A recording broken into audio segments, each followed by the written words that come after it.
Michael Bisping's main event pairing with Georges St-Pierre at UFC 217 on November 4 live on pay-per-view (PPV) from inside Madison Square Garden in New York City, New York, offers an unlikely matchup of mixed martial arts, MMA, accolades and accomplishments.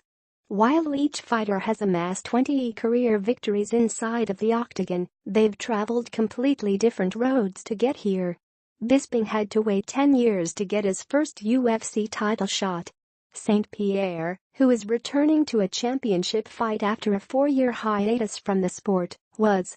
Bisping and St-Pierre are two of the most durable and consistent fighters to ever step foot inside of the octagon, and a pairing that will pit middleweight longevity against welterweight greatness at UFC 217 in Nick.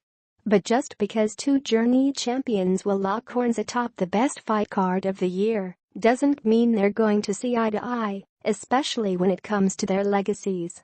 He's fought a lot of the same people over that period, Bisping said during Thursday's UFC 217 media lunch when asked of St-Pierre's previous UFC dominance.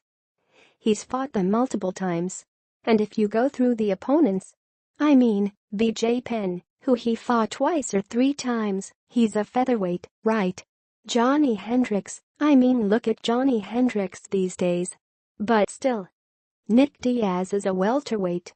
Carlos Condit, oh, that's a good win. Josh Koscheck, Dan Hardy, Thiago Alves, lightweight. Bisping, featherweight. Matt Serra, lightweight. These are all smaller guys. Big or small, St-Pierre has defeated them all. And if he didn't, such as the times he lost to Matt Hughes and Matt Serra, the Canadian superstar battled back in his career to avenge the loss. St-Pierre has fought all different types of title contenders in the past and has used his world-class athleticism and skill to come out on top.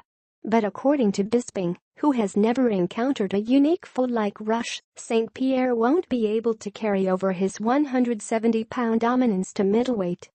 He always had that strength and size advantage, Bisping said. Now, he'll probably be stronger than me in this fight, I don't doubt it. Because he lifts a lot of weights and he's doing his amino acids every morning and this and that. He's a real athlete. But I'm a bigger natural guy and he's not gonna have that advantage. So yeah, he's great and he's beaten a lot of competition. But he's had competition that has been suited toward him size-wise and skill-wise. This is a different matter.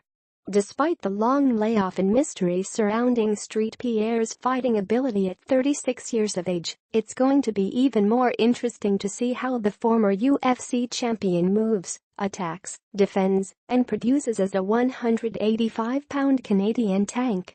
It won't help that St-Pierre is going up against a middleweight champion who fought his first 15 professional fights at light heavyweight. He can be as big as he wants, Bisping said. He's still gonna be the smallest little SHT that I've ever faced.